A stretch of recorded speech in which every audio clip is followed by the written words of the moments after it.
Muito bem, hoje estamos com Esfera Pública, direto de São Miguel das Missões, um programa especial com um convidado muito especial. O ex-presidente Lula está em caravana pelo Rio Grande do Sul e que nos concede esta entrevista aqui num palco importantíssimo, que é o palco do início da história do Rio Grande do Sul. Presidente Lula, bom dia e é um prazer recebê-lo aqui e poder conversar com o senhor. Gostaria de começar pela seguinte pergunta: o que representa para o senhor visitar lugares do Rio Grande do Sul como São Borja e São Miguel? São Borja, pelas razões que a gente sabe, é terra de Getúlio Vargas, de João Goulart. O senhor, neste momento complexo da sua vida e do Brasil, se vê cada vez mais como uma pessoa, um personagem político que pode ser comparado até pelas vicissitudes da vida com Getúlio e Jango? Ô Jeremy, primeiro, bom dia Taline, bom dia ouvinte da Rádio Guaíba. Eu quero te dizer que é uma alegria poder estar conversando com vocês outra vez e discutindo os problemas do Brasil, do Rio Grande do Sul e do mundo, porque hoje o mundo está muito menor do que era 50 anos atrás. Olha, quando nós decidimos fazer a caravana para o sul do país, a gente já tinha feito o Nordeste, já tinha feito Minas Gerais, já tinha feito uma parte de São Paulo, tinha feito o Rio de Janeiro.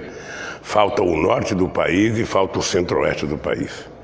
E por que eu escolhi essa região toda da caravana, que é a região com menos densidade demográfica? Só para demonstrar que não é uma caravana com objetivo eleitoral, senão eu preferia ficar lá em Monte Alegre, lá em Porto Alegre, na grande Porto Alegre, onde tem a concentração de eleitores. Primeiro nós queríamos prestar uma homenagem ao Getúlio Vargas, ao Jango e ao Brizola, simbolizando o trabalhismo nesse país. Porque quando você conhece a história do movimento sindical, quando você conhece a história da evolução das conquistas dos trabalhadores, isso está umbilicalmente ligado à trajetória de Getúlio Vargas. Porque não foi fácil, em 1932, decretar que todo mundo tinha que ter carteira profissional assinada. Era quase que acabar com a escravidão outra vez. Não foi fácil você fazer a consolidação da lei do trabalho, tirando o trabalhador da escravidão ou da semi-escravidão para dar a ele cidadania, se bem que muitos empresários até hoje não resistem aos trabalhadores em carteira profissional. O Fernando Henrique Cardoso, quando tomou posse, disse que ia acabar com a era Vargas e não teve coragem de acabar. E somente um presidente sem voto, golpista, teria coragem de fazer o que fez o Temer agora, de rasgar praticamente a CLT e deixar os trabalhadores à mercê de uma relação leonina. Porque é um trabalhador direto com o empresário e a chance do trabalhador individualmente é muito ruim, e ainda com a perspectiva de consolidar o trabalho intermitente. Então a minha ideia de vir a São Borja era a gente prestar uma homenagem ao Getúlio, ao Jango e ao Brizola. E a minha ideia de ir a Santana do Livramento e a Rivera era que há muito tempo se tenta fazer um livro entre eu e o Pepe Mujica. E nunca foi possível porque eu não podia vir ao Brasil ou porque eu não podia ir no Uruguai. Então eu tive a ideia de ir a Livramento, chamar o companheiro Pepe Mujica e a gente sentar naquela praça onde divide Brasil e Uruguai e a gente fazer uma conversa. Só que não foi possível, primeiro porque eu não sou um animador de auditório. Segundo porque tinha muita gente gritando em volta, muita gente, a gente não consegue, não tinha sequer um roteiro pré-estabelecido para a gente fazer. Mas é fantástico você poder discutir o Mercosul, a Unasul, a relação do Brasil com seus países fronteiriços. E o Pepe Mujica é a pessoa mais interessante, né? Você sabe que eu sou um admirador do Pepe Mujica de graça, ele não precisa fazer nada para mim. Ele, um homem que ficou 14 anos preso, dos 14 anos, 7 numa solitária, separado da mulher, e tem a alma boa que ele tem. Ele é um ser humano muito especial. E é assim que eu trato o Pepe Mujica. Aí depois eu não poderia vir ao Rio Grande do Sul e não ir a Bagé. E não é Bagé, porque a última vez que eu fui a Bagé, nós fizemos um ato público com mais de 40 mil pessoas para criar a Unipampas, que hoje tem 11 campos espalhados pelo estado. Era quase que uma coisa simbólica, não estava previsto como isso, nada. Era fazer uma visita. Lamentavelmente, o Ministério Público, ultrapassando os limites para qual ele foi criado, foi ao reitor e fez uma série de imposições ao reitor, ameaças ao reitor, ferindo a autonomia da universidade, e criou um medo, criou um pânico. Quando nós chegamos lá, sabe, estava todo mundo apavorado. O reitor foi para um lado, o vice-reitor foi para o outro reitor foi não sei para onde, os professores desapareceram, levaram a gente para um laboratório e não tinha ninguém para explicar para a gente o que era aquele laboratório. Isso foi muito constrangedor. Eu não esperava esse clima. Eu não esperava que essa região tivesse alguém que se dotasse de dono da região e impedisse que um ex-presidente da República, ou melhor, 2 ex-presidentes da República, 7 deputados federais, vários deputados estaduais, 2 ex-governadores de estado pudessem fazer uma simples visita à universidade. Era justamente aí que eu queria chegar, presidente. O senhor mencionou toda a simbologia e importância dos locais que vocês escolheram para integrarem esse roteiro na região sul. O senhor estava preparado para a reação que o senhor vem enfrentando, que não é só de apoio, mas também muito proporcionalmente também uma reação crítica? E acho que, pelo que eu conversei hoje pela manhã com pessoas que integram a sua comitiva, até de ódio. O ódio, Thalini, o ódio é uma coisa que está disseminada no país desde 2013 e muito mais depois da campanha do Aécio contra Dilma. Mas aí eu queria, antes de falar, responder ainda a pergunta do Juremir com relação a Getúlio. Deixa eu te dizer uma coisa, eu não fico me analisando a minha importância político-histórica, ou seja, eu apenas me considero um cidadão que cresceu politicamente na medida em que foi crescendo a consciência política dos trabalhadores brasileiros. Eu a vida inteira afirmei, eu sou o resultado da consciência política dos trabalhadores. Na hora que ele evolui, eu evoluo. Na hora se ele evoluir, eu certamente vou ficar estagnado, porque a razão de eu fazer política é fazer com que as pessoas de baixo, as pessoas que nunca foram sujeitos da história, comecem a se pensar, sabe, tendo mais poder, decidindo, interferindo, propondo e fazendo. Então, eu acho, veja, eu nasci no movimento sindical criticando Getúlio. A minha história não é de apoio ao Getúlio, a minha história é crítica à cópia fiel da Carta de Lavoro de Mussolini, que é a estrutura sindical brasileira. Tá? E eu fui conhecendo a história. A última biografia que eu li do Lira Neto é extraordinária, foi a mais bela biografia do Getúlio que eu vi. E eu então disse à minha consciência, eu tenho que fazer uma autocrítica na visão que eu tinha do Getúlio. Sem esquecer o lado ditador, sem esquecer o lado autoritário, mas esquecendo a simbologia do Getúlio em algumas coisas que não se esperava que um representante da burguesia pudesse fazer. E ele fez. E, sobretudo, depois da volta dele, sabe, em 50, que foi uma coisa em que ele mostrou ter vocação para construir um Estado forte, um Estado produtivo, um Estado com empresa que pudesse interferir na economia. E aí, querida Thalini, tem um problema que é o seguinte, eu a vida inteira tive movimentos contra, no movimento sindical, no PT, eu sempre tive quase que uma totalidade da imprensa me criticando, eu nunca reclamei porque política é isso mesmo. Agora, o que eu não imaginava, veja, é que se as pessoas estivessem na rua protestando, gritando, xingando, eu já fiz isso tantas vezes contra os outros, então eu não posso achar ruim que alguém faça contra mim.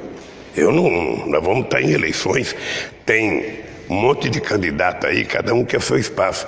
O que eu achei afronta eram as pessoas se dotarem do direito de achar que você não pode entrar numa cidade. Ou seja, meia dúzia de fazendeiros, sabe, junto com os jovens, sabe, do agronegócio, acharem que pode impedir dois presidentes, 2 governadores de estado, 7 deputados entrar na cidade. A elite brasileira e a gaúcha também é uma elite mal agradecida em relação ao senhor, na medida em que, quando a gente olha os dados, a elite não poderia se queixar muito, ela ganhou muito dinheiro durante os seus governos. Ô Juremir, é que eu não faço política esperando agradecimento. Eu faço política para cumprir um programa para atender a sociedade do estado, da cidade ou do país. Eu falo sem medo de errar, sem nenhum número na mão. Nunca teve na história do país, momento em que o Rio Grande do Sul recebeu tantos recursos federais como em 12 anos do PT. Não tem na história do estado do Rio Grande do Sul, que teve Getúlio governando por 30 anos, por 15 anos, depois mais 4, momento em que o estado do Rio Grande do Sul recebeu investimento para cuidar do mais pobre, investimento para a educação, investimento para a infraestrutura, investimento para ajudar o estado a se desenvolver. Eu falo sem número, estou aqui, estou nu diante de vocês dois. Mas você é historiador, você pode pesquisar, pode pegar todos os presidentes da República, até o Médici, que era de Bagé e que era presidente autoritário, se ele conseguiu colocar nesse estado 10% do que eu e a Dilma colocamos.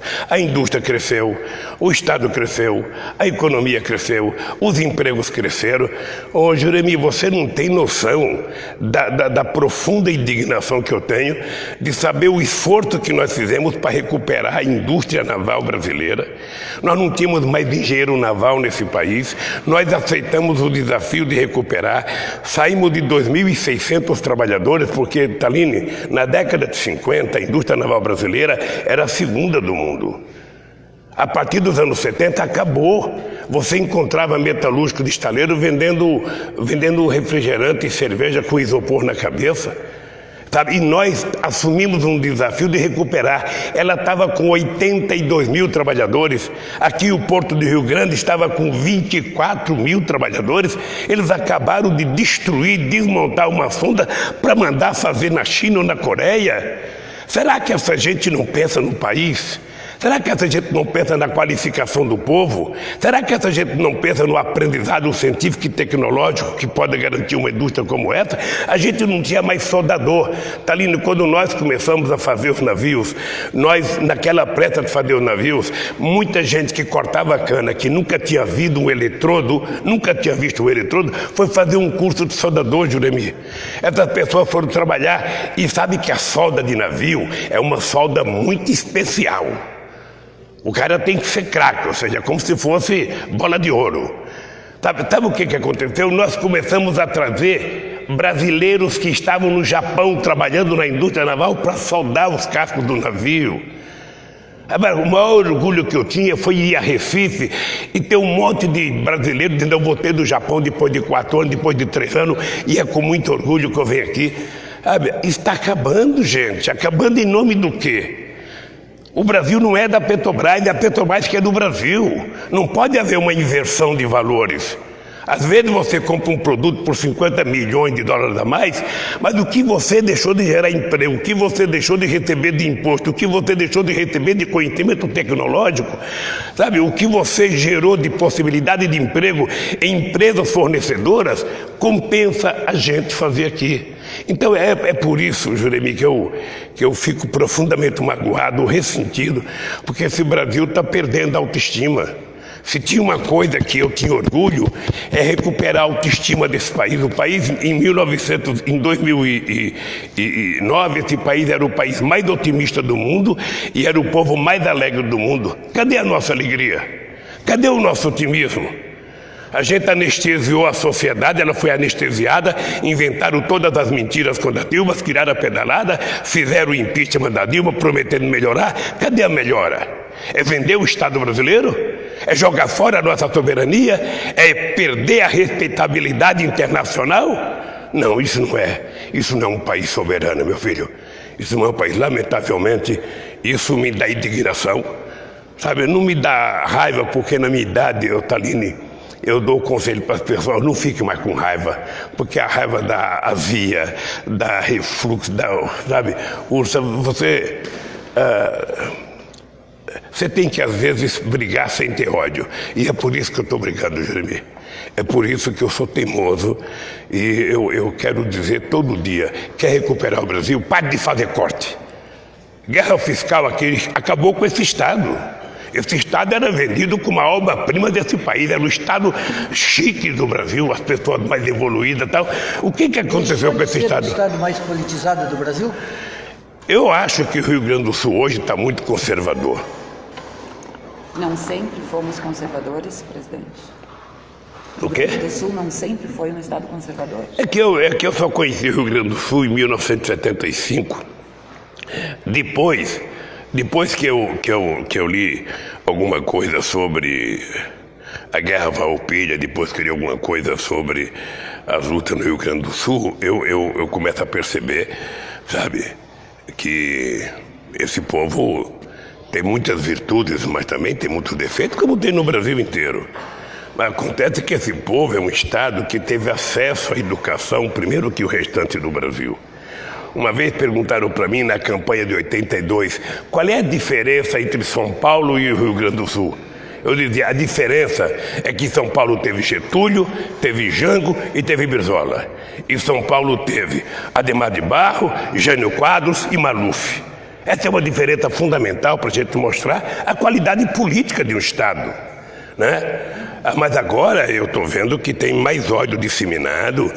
Uns meninos ontem tentaram impedir que a gente entrasse em São Borja como se fosse o dono. Hoje eu vi que tem uma nota dos empresários dizendo: nós tentamos evitar porque nós não queremos antecipação de campanha. Quero fazer um registro aqui, presidente Lula, porque não é todo dia que no programa da Rádio Guaíba a gente tem, aqui no espaço do programa, 2 presidentes da República: presidente Lula e presidente Dilma Rousseff. Não é coisa pouca para um programa de rádio, Thaline Opitz. É peso pesado. Aliás, estamos com os 2 presidentes, nos acompanha aqui também o presidente estadual do PT, e também o pré-candidato do partido, ao Palácio Piratini, Miguel Gutierrez. Sim, vamos providenciar aqui uma cadeira para colocar o presidente Dilma aqui ao lado aqui também, porque para nós é um momento, jornalisticamente falando, muito importante. Thaline. Agora, presidente Lula, não podemos deixar de falar, hoje à tarde, um episódio importante. A presidente do Supremo Tribunal Federal, ministra Carmen Lúcia, marcou o julgamento do seu habeas corpus preventivo para hoje à tarde. É um julgamento específico, não é do processo da segunda instância como um todo, portanto não com repercussão geral, mas pode ser sim um divisor de águas, principalmente porque também já está marcado para a próxima segunda-feira o julgamento dos embargos declaratórios no Tribunal Regional Federal da 4ª Região em Porto Alegre. A sua expectativa, presidente? Ô, Thaline, eu na verdade, a única coisa que eu quero desse processo é que alguma instância superior, ou seja, o STJ em algum momento, ou seja, o Superior Tribunal Federal, julgue o mérito do processo. Eu não posso aceitar o conjunto de mentiras que foi montado para tentar condenar o Lula. Veja, primeiro, toda a peça do Moro se baseia numa notícia mentirosa do jornal o Globo. Por conta dessa notícia mentirosa do jornal o Globo, que eu era dono de um apartamento, que eu não sou, a Polícia Federal abriu um inquérito. A Polícia Federal fez um inquérito mentiroso e mandou para o Ministério Público. O Ministério Público da Lava Jato fez uma denúncia mentirosa e mandou para o Moro. O Moro aceitou a mentira da polícia e do Ministério Público e deu uma sentença mentirosa.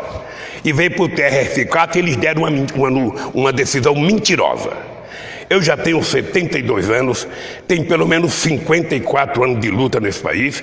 Não posso admitir que se construa uma farsa, uma mentira para tentar me condenar, para tentar me julgar. Veja, primeiro que aquele menino, aquele tal de Dallagnol, ele deveria ter sido exonerado quando ele contou a mentira do PowerPoint. Você não pode ter uma pessoa sarcástica que vá para a televisão, fale 1h30 dizendo: olha, o PT foi criado para ser organização criminosa, o Lula é a figura mais importante, ele é o chefe, então o Lula criou o PT para roubar o Brasil. E aí tenta julgar a indicação de ministro, a indicação de diretor, de funcionário, que é prerrogativa da presidência da República e prerrogativa do Conselho das Empresas. Tá? Pois bem, essa narrativa mentirosa poderia ser refutada pelo Moro, mas eles precisavam me levar para a Lava Jato, porque senão não tinha sentido o processo contra mim. E o que eles fizeram? Uma outra aberração, Juremi. Eles inventaram uma offshore do Panamá, que estava ligada ao AF, portanto ligada à Petrobras. Prenderam a dona de um apartamento perto do suposto apartamento do Lula, né? Aí descobriram que a offshore do Panamá era dona do triplex da Globo em Paraty e dona do helicóptero da Globo. Em 5 dias desapareceu essa offshore, soltaram a moça e me deixaram na Lava Jato. Eu não poderia ter ido para a Lava Jato, porque o processo é em São Paulo. E na sentença, no nosso recurso, o Moro reconhece. Eu nunca disse que o apartamento é dele e nunca disse que tinha dinheiro da Petrobras. Então por que ele me condenou? Eu disse para ele no meu primeiro depoimento, vocês devem ter assistido, eu disse: ô Moro, você está condenado a me condenar. Sabe por quê? Porque houve uma mentira tão grande e vocês compartilharam a mentira que vocês não têm como sair, porque a Globo vai bater em vocês. O tempo de vocês é o tempo de mentira da Globo. A hora que a Globo parar de dar sustentação a vocês, vocês vão voltar a ser anônimos outra vez, como foi o juiz que julgou a Operação Mão Limpa da Itália. Então eu não posso aceitar. Então, Thalini, eu estou muito tranquilo, sabe? Eu tô com a tranquilidade dos inocentes e eles estão com a intranquilidade dos culpados, porque eles sabem que montaram uma farsa para tentar me condenar. Ora, por que me condenar? Na verdade, eles não estão julgando o Lula, eles estão julgando o governo do Lula e o governo da Dilma. Eles estão julgando a ascensão social das pessoas, é o jeito da gente fazer política. Porque um cidadão que passou a vida inteira dele, se formou em Direito, depois passou 3 anos se preparando para um concurso sustentado pelo pai, empinando papagaio na frente do ventilador, jogando bolinha de gude no carpete, ora, vim fazer o julgamento que ele fez, mentiroso a meu respeito, como é que eu posso me calar? Como é que eu posso ficar quieto? E eu ainda acredito na justiça, e por isso eu estou tranquilo. Se não vai ser hoje, vai ser daqui a algum tempo, mas eu quero provar.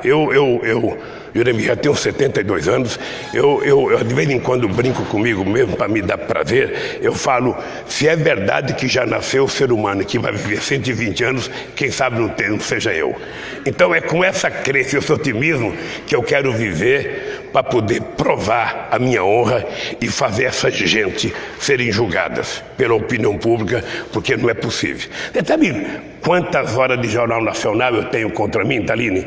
60 horas de Jornal Nacional. Sabe quantas capas de revista? 70 capas de revista contra mim. Sabe quantas páginas de jornais? Milhares. Sabe quantas entrevistas de rádio? Milhares. E eu sobrevivi. Sobrevivi porque eu tenho uma relação de honestidade com esse povo. Esse povo sabe que eu não minto olhando no meu olho. Presidente, justamente sobre isso, já que nós começamos falando de Getúlio, de Jango, Getúlio foi empurrado para o suicídio, o Jango foi derrubado. O senhor entende que o que foi reservado ao senhor num processo semelhante seria a prisão? O senhor, eu sei que já lhe perguntaram, mas infelizmente faz parte do ofício, o senhor teme a prisão? Tem uma coisa que eu já fiz um discurso uma vez, em 2005, eu estava discutindo e eu falei para uma plenária de empresários, sindicalistas, que eu, primeiro, não tenho a vocação do Getúlio, eu não vou me matar. Não vou me matar. Segundo, não tenho a vocação do João Goulart, não vou sair do Brasil. Eu vou ficar aqui dentro. Vou ficar dentro do Brasil. Aliás, eu estou indo para Curitiba. A minha caravana começou aqui, mas ela vai terminar em Curitiba. Tem gente que fala, por que você não vai para a embaixada? Por que você não... Eu estava pertinho do Uruguai, era só ir comprar um uísque do lado do Uruguai. Eu já estava dentro do Uruguai. Não, Não, eu não tenho essa vocação, eu sou brasileiro, sabe? Eu vou terminar minha caravana dia 28 lá em Curitiba, na Boca Maldita. Se quiserem tomar uma decisão, tomem. Eu não estou acima da lei. O que eu quero é a chance de ver o mérito do meu processo ser julgado. Porque eu não posso aceitar nesse país que depois de 4 anos de investigação, depois de invadir a minha casa com um monte de policial com máquina fotográfica grudada no peito, depois que acharam dólar, ouro, não sei aonde, na casa do Sérgio Cabral e Jorge, depois que acharam mala de dinheiro na casa do Gedel, depois que acharam dinheiro na Suíça do Nussmann, já futucaram a minha vida para tudo quanto é lado, desde 2005, e não acharam nada, peço desculpas ao povo. Entraram na minha casa, abriram o meu fogão, abriram a televisão, levantaram o meu colchão, tiraram fotografia, não acharam nada. Aliás, eu acho que eles ajudaram a matar a Marisa. Aliás, eu acho que a Marisa, sabe, piorou. Ela perdeu o prazer pela vida depois que ela viu invadir a casa dela. E tentar dizer que a Marisa participava de uma quadrilha, que a Marisa lavava dinheiro, só se fosse o dinheiro que tivesse no meu bolso, que ela podia lavar.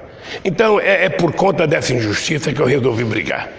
Eu sei que tem político corrupto que nessa hora que começa a aparecer denúncia, enfia o rabo no meio das pernas e fala, eu vou submerge, sabe? E não aparece mais, tira até férias. Não, eu não tenho do que me envergonhar, não tenho por que mentir e eu quero enfrentar de cara erguida. Querem me condenar, tudo tem um preço na vida. Tudo tem um preço. A dizer que eu quero ser preso, não. Eu gosto da liberdade. Quando eu saí da DOPS em 1980, que eu estava preso, eu tinha um monte de passarinho numa gaiola. Aí eu voltei e falei, Marisa, estava na coisa, daqui para frente não tem mais passarinho preso aqui. Ah, mas ele vai morrer se você soltar. Eu prefiro que ele morra em liberdade do que ficar aqui na gaiola cantando para mim. E eu sou um cara que vou brigar muito. Eu vou brigar muito. Seria mais fácil para eles me derrotarem. A Globo poderia lançar o Luciano Huck, o Faustão, Ana Maria Braga, o artista principal da novela, o João Roberto. Poderia lançar qualquer um contra mim. Poderia adotar o Bolsonaro, o Alckmin, sei lá quem. O que eu não aceito a ideia é tentar construir uma mentira para destruir a minha imagem. A minha imagem junto ao povo é uma coisa que eu prezo. Eu, em 1978, quando a imprensa me perguntava, Lula, você tem medo de alguma coisa? Eu dizia, a única coisa que eu tenho medo é mentir para o povo trabalhador. É a única coisa que me causava medo, era não poder cumprir os compromissos que eu tinha com ele. E por conta disso, meu caro Juremi, minha cara Thalina, eu vou até o inferno, porque o céu já está garantido para mim que eu sou um homem bom, sabe? Mas eu vou às últimas consequências para provar que quem é culpado é quem está tentando me julgar. Agora, presidente, em relação à condenação específica que o senhor tem hoje sobre o apartamento triplex no Guarujá, é um dos processos com desfecho. Há outros que o senhor responde. Mais de 10. Mais de 10, entre eles do sítio de Atibaia. O senhor acredita, com base na sua narrativa, que isso tudo vem sendo feito por setores da justiça, por setores da imprensa, para que o senhor não volte à presidência da República? E aí eu lhe faço uma pergunta. O senhor se considera eleitoralmente imbatível? Olha, você sabe que eu tenho processo por conta do Porto de Mariel em Cuba, eu tenho processo por conta da relação do Brasil com Angola, com Moçambique, com a Guiné Equatorial, sabe? Eu fiz 76 palestras depois que eu deixei a presidência da República. Aí quando foi 2011 eu parei, por causa que eu tive o câncer, eu fiquei praticamente um ano imobilizado. Depois eu voltei em 2013 e fiz umas palestras. É engraçado porque eu fiz palestras, todas gravadas, todas fotografadas, tudo discurso por escrito, está tudo com eles. Eles nunca tiveram um conferencista. Eu dizia, eu não sou conferencista nem sou consultor. Eu sou um contador de experiência de um governo bem-sucedido. E é para isso que eu me dispus a viajar o mundo. Era para mostrar que era possível a gente acabar com a pobreza. Porque acabando com a pobreza, a gente faz a economia crescer, a gente faz o dinheiro girar, a gente faz o comércio crescer, a gente gera emprego, emprego gera salário, salário gera consumo, consumo gera mais indústria, gera mais emprego e gera salário. É isso. Não precisa fazer um curso de economia para saber disso. Então, eu queria provar isso. Então, é a única explicação que eu tenho. Eu tenho duas explicações. Eu não consegui entender até hoje a manifestação de 2013. Não consegui, porque eu nunca soube na vida que a Globo suspenderia a sua grade de novela para transmitir ao vivo uma passeada. Mas nem na morte do Dr. Roberto Marinho ela transmitiu ao vivo. A novela era sagrada. O nosso futebol começa quase 11 horas da noite por causa da novela. Aí eu fui conversar com o João Roberto Marinho. Eu fui contar com o João Roberto Marinho, eu perguntei, João, me diga uma coisa, que história é essa de vocês suspender a grade da novela para transmitir a passeata? Ah, presidente, é porque tinha um estado psicológico dentro da empresa e que todo mundo queria, os artistas reivindicaram, nós fizemos isso. Mas por que não fizeram nas diretas quando todo mundo queria também? Por que não fizeram na minha eleição quando eu ganhei? Por que não fizeram quando a primeira mulher, a Dilma, foi eleita presidente da República? Então, eu penso que eles determinaram o seguinte, olha, eu acho que eles começaram a ficar mais nervosos. Quando eu digo eles, vocês sabem, é a direita brasileira, a elite brasileira. Eles começaram a ficar nervosos, eles aceitaram a eleição da Dilma no primeiro momento, acharam que era possível criar uma discórdia entre a Dilma e começaram a criar, sabe, discurso. Eu disse para a Dilma, olha, primeiro, o dia que eu discordar dela, ela está certa, ela era presidente. Segundo, o sucesso dela seria o meu sucesso e o fracasso dela seria o meu fracasso. Para não deixar dúvida da minha relação com a Dilma. Tá? Para não deixar dúvida. Aí depois, quando eles perceberam que não iam conseguir fazer a Dilma, sabe, brigar comigo, eles resolveram então bater na Dilma. E aí foram impiedosos com a Dilma também. Bem, e eles viram a eleição do Haddad.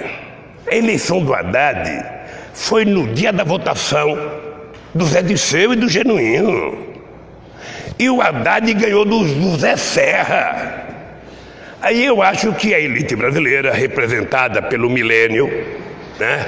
Pelo Milênio, que eu nem sei se existe mais, mas representada, tomou a decisão, nós não podemos, esse pessoal, quem queria governar 20 anos eram os tucanos, era o projeto do Sérgio Mota.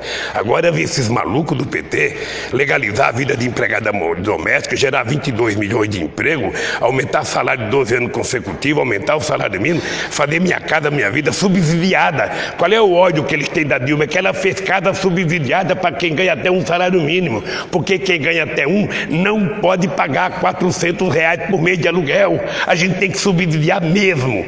Esse é o dado concreto. Então passaram então a nos odiar, levar energia elétrica para 15 milhões de brasileiros de graça. Sabe, na verdade nós tiramos um monte de brasileiros das trevas que viviam no século XVIII. Então, meu caro, eu acho, Thalina, que ele fala, bom, se a gente não cuidar, porque eles imaginavam que a Dilma ia perder as eleições de 2014. Eu sei que a elite tucana já estava em Minas Gerais para festejar a vitória do Aécio, quando nós ganhamos. Aí eu acho que eles pensaram, pô, não dá.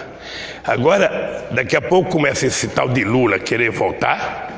Aí se esse cara ganha em 2018, sabe? E ele está muito jovem ainda, ele pode querer mais um mandato, aí nós temos que destruir agora. Então por isso eu acho que tudo isso é para evitar que o PT continue governando o Brasil. E o que deixa eles mais irados ainda, Thalina, pode pegar qualquer pesquisa de qualquer instituto aqui do Rio Grande do Sul e faça a pergunta, qual é o partido da sua admiração?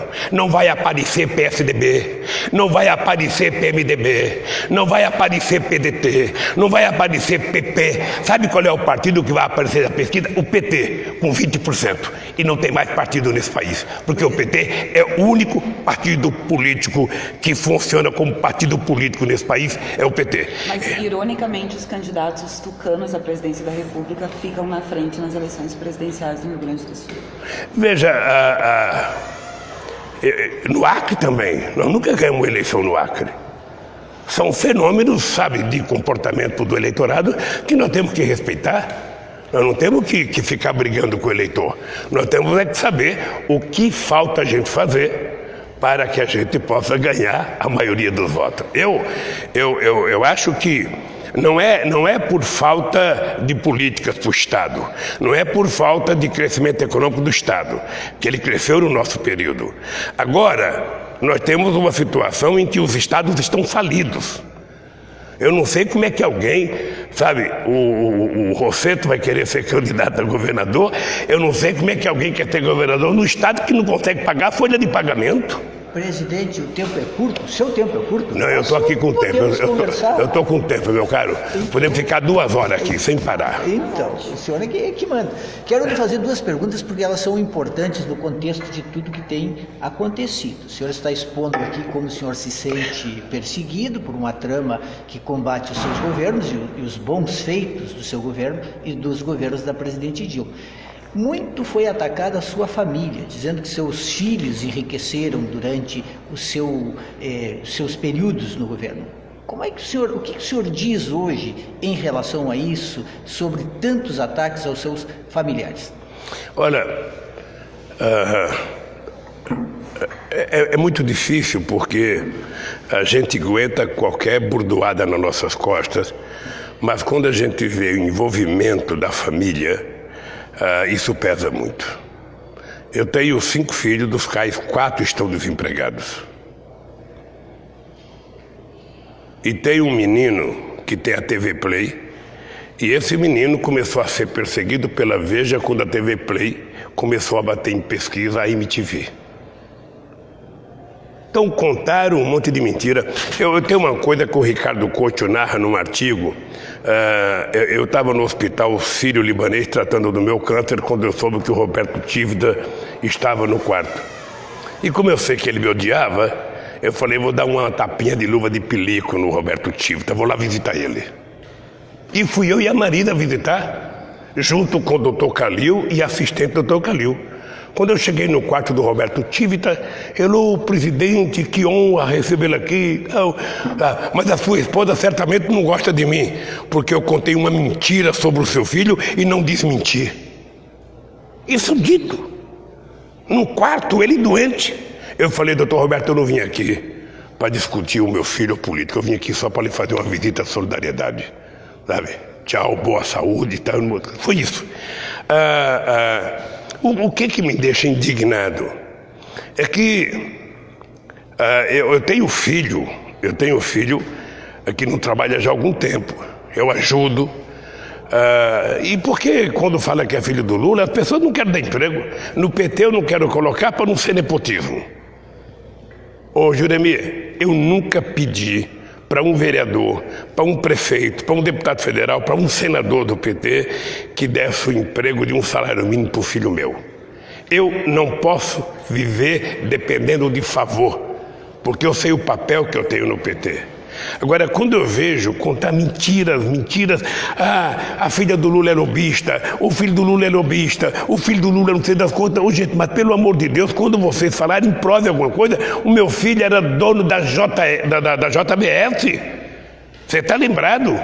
Colocaram na internet até a Exalc, que é a universidade lá em Piracicaba, com uma casa do meu filho. Outro dia mostraram um carro, um carro da Ferrari, sabe, todo pintado de amarelo, de ouro, é do filho do Lula. E você sabe que está cheio de canalha que pega uma matéria dessa e vai divulgando. Você não sabe o que eu tenho de ódio, é porque é o seguinte, essa gente, se eles sabem que é verdade o que eles falam de mim, eles podem me desmoralizar. Olha, você está lembrado de uma pergunta que eu fiz para o Moro? Eu falei, ô Moro, você já foi numa loja comprar sapato com a sua mulher? Ele falou, já. Eu falei, você já viu quantas caixas ela desce? Coloca o pezinho dentro do sapato e vai escolhendo 10 e não quer nenhum? Você acha que o dono da loja poderia abrir um processo contra ela porque ela colocou o pé e não levou o sapato? Olha, como é que você diz que o apartamento é meu porque você quer que ele seja meu? Tem que ter algum contrato, tem que ter algum recibo, tem que ter algum negócio feito.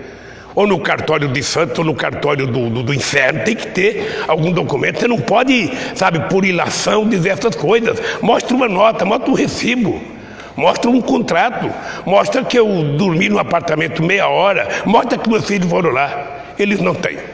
Então eles passaram a me julgar por convicção.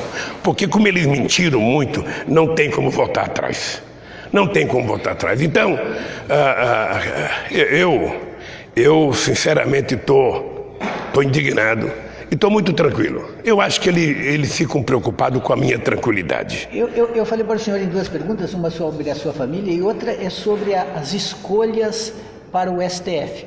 Porque hoje, por exemplo, é um dia importantíssimo em que haverá finalmente o julgamento do seu habeas corpus preventivo. Talvez isso tenha uma repercussão geral. É possível até que se trate novamente da questão da presunção de inocência, prevista pela Constituição, eu tenho dito isso sempre, e não respeitado. Mas quando a gente vê os ministros do STF, presidente, que mais estão empenhados em defender a presunção de inocência, não são necessariamente aqueles indicados pelo senhor e pela presidente Dilma. Por exemplo, estão lá o Gilmar Mendes, está lá o decano do STF, Gilmar Mendes Celso pode de ser Mello. decisivo no julgamento do seu habeas hoje.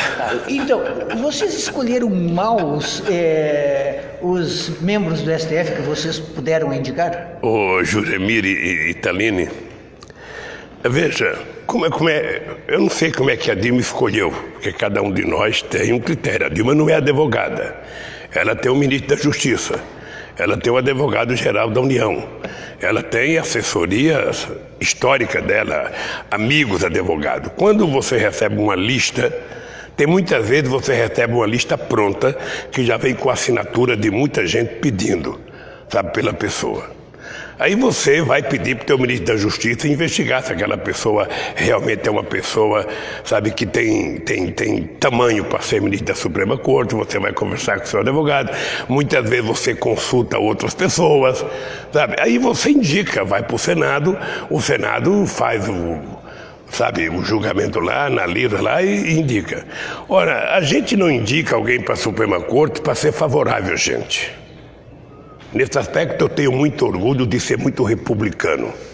Eu indiquei todas as pessoas que eu indiquei, com exceção do Toffoli, sem conhecer. Sabe, desde o Joaquim ao Peluso, ao Brito. Sabe, o Brito, quando eu indiquei, ele foi me apresentado por um conjunto de advogados da mais alta respeitabilidade, liderado por um companheiro como Antônio Bandeira de Mello, como Fábio Comparato, sabe? E disse assim para mim: presidente, o senhor vai ter o orgulho de indicar para a Suprema Corte o primeiro ministro de esquerda da história do país. E eu conheci o Brito porque quando nos anos 80 ele era advogado de sindicato em Sergipe, e eu ia a Sergipe, ele era meu motorista, tá? Eu indiquei o Brito. Nunca conversei com o Brito depois dele indicado, nunca pedi favor para ele, porque eu não indiquei para ele ser meu amigo. Porque eu era contra isso. Eu, quando ficava sabendo, com o Antônio Carlos Magalhães, almoçava toda sexta-feira com o Tribunal de Justiça da Bahia, almoçava toda segunda-feira com não sei com quem, eu não queria repetir isso. Então eu indiquei as pessoas porque me diziam: esse está preparado, esse é bom, tal. Foi assim que eu indiquei as pessoas. Em algumas coisas dos estados, nós tivemos comportamentos muito bons dos ministros. A Raposa Serra do Sol foi uma coisa importante, a União Civil foi uma coisa extremamente importante, a Célula Tronco foi uma coisa extremamente importante que foi votada. Agora, quando se trata de atacar a gente pessoalmente, eu não tenho condição de procurar o ministro e falar: companheiro, aí eu te indiquei, você me deve favor. Não me deve favor. Sinceramente, eu não acho que me deve favor. Eu acho que essas pessoas têm que ser apenas justas, têm que ser apenas honestas. E se estudarem o mérito do meu processo e eu tiver culpa, mostre para o povo brasileiro que eu sou culpado e me condenem. A mesma coisa eu acho que aconteceu com a Dilma. Tem muita gente que ajuda a gente a escolher. Às vezes você tem 2 ou 3 e quer dizer um cara honesto comigo. Quer dizer, uma figura digna comigo. O Jobim, ele foi indicado pelo Fernando Henrique Cardoso, foi presidente quando eu fui presidente, ajudou muito o meu governo, e o Jobim nunca indicou ninguém. O Jobim só falava assim para mim: ô presidente Lula, o único conselho que eu posso lhe dar para você não cometer equívoco é não escolher alguém que não tem biografia feita. se você escolher alguém que vem fazer biografia aqui dentro, essa pessoa vai a mosca azul pousar na cabeça dela e o senhor vai ficar decepcionado com algumas pessoas, tá? O Jobim, a bem da verdade, nunca me indicou uma única pessoa e me deu esse conselho. Presidente, nós estamos encaminhando para o final, como o senhor está aqui, a presidente Dilma também está aqui, eu não posso deixar também de lhe perguntar, até senão depois nos puxam a orelha, mas como vocês não perguntaram as coisas, os dois presidentes estão lá. Então, durante muito tempo, eu imagino, estratégia usada em relação ao senhor e à presidente Dilma, foi dizer que vocês estavam estremecidos, que vocês brigavam, que vocês não se entendiam, que vocês estavam separados. Como é que é o seu relacionamento com a presidente Dilma quando ela estava no poder e depois do poder? Olha, deixa eu te contar uma coisa. Ontem eu brincava com a Dilma que ela foi escolhida ministra por uma reunião. Eu tinha grupos que discutiam energia no Brasil, que eu me reunia mensalmente. Quando foi numa reunião, sabe, ela foi convidada a participar da reunião. Chegou lá com o laptop dela, abriu o laptop dela na mesa e tinha o Pinguelli, tinha muita gente boa na área. E ela começou a dizer para os caras, não, porque não é isso, porque não é aquilo, porque não é isso, porque não é aquilo, porque não é isso, porque não é aquilo. Tinha alguns que falavam o seguinte: presidente, tem mais de 1000 pequenas hidrelétricas paradas no Brasil, que se colocar elas para funcionar vai gerar tantos megawatts. É mentira, nenhuma delas foi retomada porque não era economicamente viável. Bem, aí eu falei, pô, essa baixinha é boa. Essa baixinha é boa.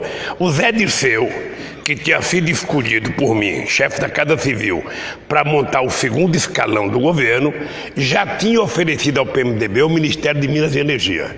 Eu liguei para o Zé Dirceu, pode tirar. Pode tirar que eu já escolhi o ministro de Minas e Energia, vai ser a companheira Dilma. Foi assim que ela foi ministra, tá? E depois, quando o Zé Dirceu saiu, eu falei, vai ser ela chefe da Casa Civil. E a Dilma, ela fez um bem na Casa Civil para mim extraordinário. Ou seja, ela me deu a tranquilidade que um presidente precisa para ser presidente. Porque um presidente, esse era um defeito que eu falava para ela. Ela foi eleita presidente, mas ela não largou a Casa Civil. Ela continuou sendo presidente e chefe da Casa Civil, porque ela, sabe, não admitia que as pessoas fizessem alguma coisa que ela não desse porrada e não cobrasse, não exigisse. E isso era um defeito. Você está lembrado que a primeira frase que eu conheci com a Dilma foi: Dilminha, cadê a Dilma da Dilma? Ou seja, alguém que você depositasse confiança para fazer as coisas da administração e você presidir. Presidir é fazer política. Se você tiver uma boa equipe, tá? Então eu tenho um carinho pela Dilma antes, durante e depois. Eu acho que a Dilma funcionava na presidência como a Marisa funcionava em casa, sabe? A Marisa parecia que acatava o que eu falava, mas não acatava não. Ela tinha opinião própria e de vez em quando eu ficava nervoso. E a Dilma era assim, ela tinha a opinião dela. E a Dilma sabe que eu só conversava com ela quando ela pediu uma conversa. O meu papel era não interferir no governo da Dilma. Era não interferir. Se pedisse opinião, eu dava. Se não pedisse, eu não dava, porque ela foi eleita para isso. Quando ela foi indicada, algumas pessoas queriam que ela fosse presidenta tampão, e eu me recusei. Ela vai ser presidenta por inteiro. Se ela fizer um bom governo, ela tem direito à reeleição, porque eu tinha a experiência do Olívio Dutra aqui no Rio Grande do Sul. Olívio Dutra está aqui também. Não, mas eu tinha, quando o Olívio Dutra se meteu a disputar uma prévia, que o PT inventou uma prévia para disputar, eu falei, Olívio Dutra, não dispute, faça como eu fiz com o Suplicy. Como é que você vai pedir que o PT internamente julgue o teu governo?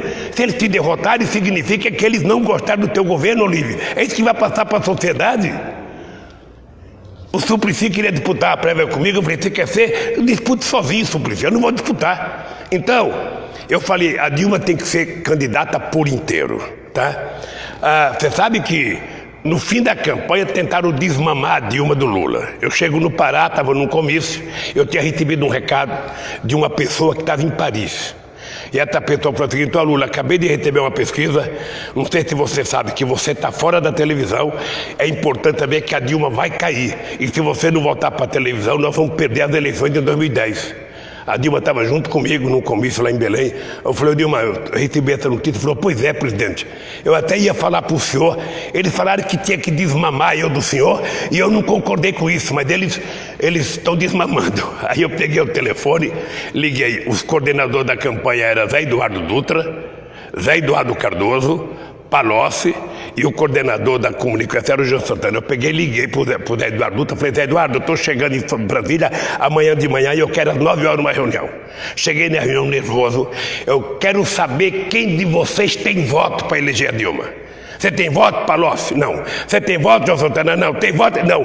Então vocês vão para aquele lugar, porque eu vou voltar para a televisão para eleger a Dilma. E a relação sempre foi extraordinária e continua sendo. Eu tenho um profundo respeito e admiração pela companheira Dilma e ninguém vai fazer eu brigar com ela. Ninguém.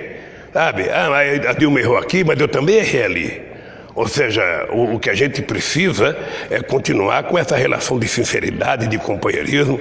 Eu acho que a Dilma foi vítima de muita coisa nesse país. Eu acho que, às vezes, ela cometeu erro na escolha das pessoas para cuidar da política. Né?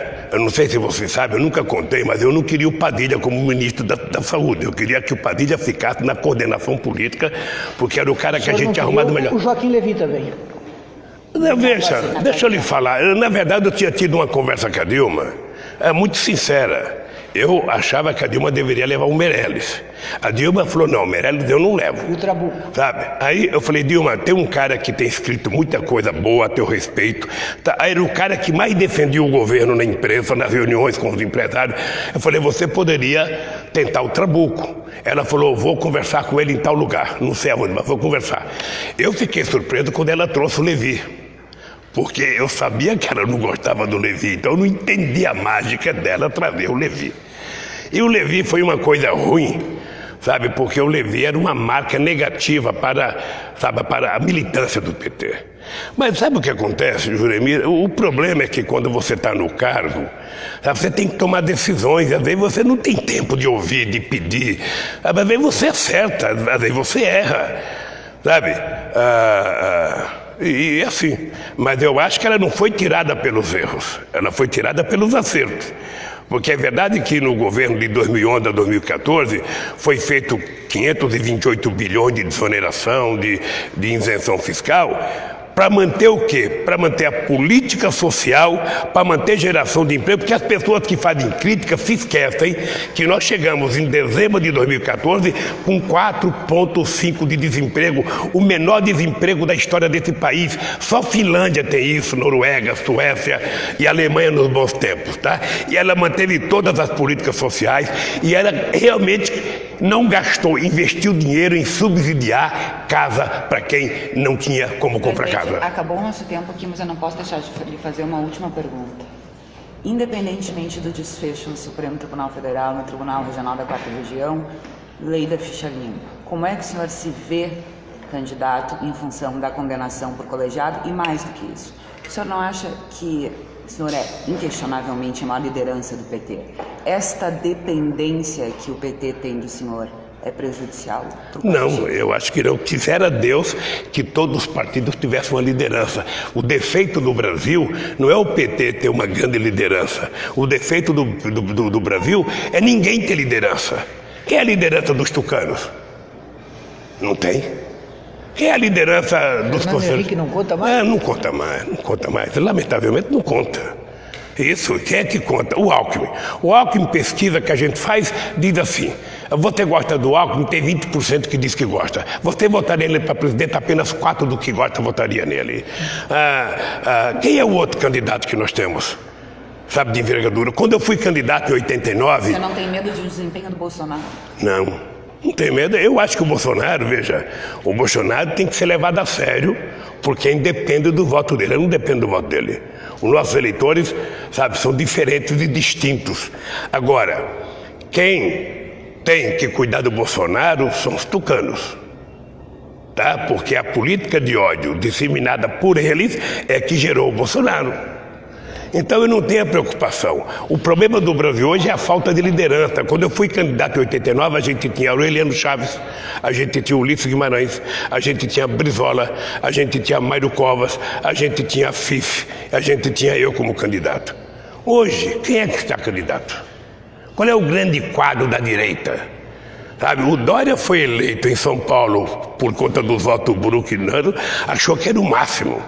Sabe, apareceu um monte de puxa-saco e lançou ele e tal. Viu o que ele é hoje? Viu o que ele fez? Está fazendo como o Tucano faz. Está fazendo como o Tucano faz. Ganha a prefeitura e percebe que é difícil governar. Ó, chispa, tentando concorrer a outro cargo para não ter que governar. Ah, faça como o PT. Governe. Enfrente os problemas. Sabe, então, querida Thaline, eu acho, você sabe que eu tenho orgulho, eu estou nessa brincadeira há muito tempo, acho que você era nem nascida ainda, eu já estava nessa brincadeira, e eu fico com muito orgulho de saber que depois de tantos anos, uma figura como Olívio Dutra, que começou junto comigo, é a principal referência do PT no estado do Rio Grande do Sul, tá? E não é nacional porque gaúcho não gosta de viajar ao Brasil. Eu cansei de fazer críticas a eles. Os gaúchos gostam de ficar dentro da fronteira deles e não vai. E eu sou a figura nacional, sabe por quê? Porque eu não paro. Eu não paro. Como bom corintiano, o senhor tem que fazer um prognóstico aqui. O senhor é especialista nisso também. Então faça um prognóstico para encerrar, que é o seguinte: qual vai ser o resultado de hoje do julgamento no STF? Veja, parece... Em números. Eu não estou acompanhando, querido, e não vou fazer prognóstico, porque eu prefiro não alimentar expectativa. Eles votam do jeito que eles quiserem, votam o que eles quiserem. Eu vou continuar a minha vidinha, vou continuar a minha caravana, eu vou continuar viajando no Brasil e vou continuar... Não, eu só posso ser candidato se o PT quiser que eu seja candidato. O PT pode não querer, sabe? Mas enquanto houver uma chance... Eu quero ser candidato porque eu tenho consciência que nós poderemos dar conta dos problemas do Brasil. Essa gente que está aí não sabe governar, não sabe cuidar do Brasil, não tem amor a esse país porque estão vendendo o nosso país, vendendo. A verdade é essa, eles estão vendendo cada coisa que foi construída ao longo de um século. E eu quero dizer para você que eu sou candidato, se o PT quiser, se eu puder ser candidato, porque nós vamos fazer ou um referendo, ou um referendo revogatório, ou uma nova constituinte, para a gente poder desfazer essa safadeza que eles estão fazendo com o nosso povo e com o nosso Brasil. Quero lhe oferecer o meu livro sobre as raízes do conservadorismo brasileiro e sobre como a imprensa cobriu a escravidão na época. Eu acredito, presidente, que o senhor poderá encontrar aí alguns exemplos de como as coisas continuam acontecendo, mas já aconteciam no século XIX da mesma maneira. Jeremiro, eu quero te agradecer. Eu quero lhe pedir uma trilha. Uma música. Para marcar o programa de hoje. É uma praxe do Esfera Pública. Não, deixa eu te falar, toda vez que eu venho aqui, você sabe que eu sou fanático. Por duas músicas eu sou, cara, foi tocada em toda a cidade que eu fui, até ontem na Escola Técnica em São Vicente foi tocada, que é Querência Amada e Céu Sol Sul do Leonardo. O Leonardo era um companheiro que eu tive muita amizade com ele, e cada vez que eu vinha num comício que o Leonardo estava, Leonardo, Céu Sol Sul, meu filho, vamos cantar. Porque aquela frase, sabe, que tudo que se planta cresce, mas o que mais floresce é o amor. É uma frase maravilhosa. Beleza. Sabe? Então é por isso que eu peço Querência Amada e Céu Sol Sul. Presidente, espero que o senhor leia meu livro. Vou ler. Vou ler porque eu estou querendo entender. A Dilma disse que ia me dar um livro que ela leu sobre a classe média de São Paulo. E eu quero ler porque eu quero compreender o comportamento dessas pessoas que têm uma vocação para fascismo, uma vocação para nazista e que não aceita a democracia. A coisa bonita da democracia é a rotação de poder, é a alternância de poder, não apenas de nomes, mas de classe social. Isso aqui é uma coisa fantástica. E pior é que os trabalhadores chegaram ao poder e gostaram. E mostraram o que sabem fazer. Então o que a gente quer fazer? Eles não sabem cuidar do povo brasileiro, nós sabemos. E eu quero votar para cuidar do povo, cuidar. sabe? Fazer esse povo aprender a comer bem outra vez, a vestir bem, a passear bem, a ter carro, a ter geladeira, a ter computador, a ter telefone, a poder pegar e entupir o aeroporto lá do Porto Alegre para o rico dizer, nossa, isso aqui parece uma rodoviária, sabe? Quanto mais rodoviária, melhor para mim. Amanhã o senhor encerra a sua caravana no Rio Grande do Sul, em Porto Alegre, em São Leopoldo. São Leopoldo. E aí eu vou para Floripa, de Floripa eu volto para Chapecó, e depois eu vou a mais algumas coisas em Santa Catarina, depois eu vou Francisco Beltrão e vou terminar a minha caravana na Boca Maldita. É uma provocação? É uma provocação? Não, provocação não. É que a Boca Maldita é o grande lugar de ato público do Paraná. Se terminar em Curitiba, é uma provocação? Não, é que eu poderia ter começado por lá e vindo para cá. Mas como tinha agenda com Pepe Mujica, nós resolvemos começar pelo Rio Grande do Sul. Presidente, muito obrigado. Foi realmente muito importante jornalisticamente para nós conversarmos com o senhor. Obrigado pela sua disponibilidade, pela sua presença em responder a tantas questões e bom trabalho e, claro, também bom passeio aqui nas ruínas de São Miguel, guiado por um missioneiro. Não pode ser o melhor guia. É o próprio representante do povo Guarani. Exato. Ali. Ele quase esteve nas lutas guaraníticas aqui no... Mas Juremir, eu quero te agradecer, primeiro pela seriedade como jornalista. E a você, Thaline, numa demonstração de que as mulheres precisam ocupar mais espaço na vida pública, seja no jornalismo, na política. Não adianta os partidos aprovar uma lei dizendo que tem que ter 50% de candidato. Não adianta, porque qual é as condições que estão dadas para a mulher poder participar da vida? Nenhuma. Os partidos, quando fazem uma convenção, não montam uma creche para a mulher casada que tem filho levar. Aí a mulher fica brigando com o marido, é minha vez, é minha vez, é minha vez. Como a mulher, sabe, sempre quer tomar conta do rebento dela com muito mais carinho que o homem, termina o homem indo para a reunião, a mulher fica de casa. Então essa é uma provocação que eu faço para as mulheres.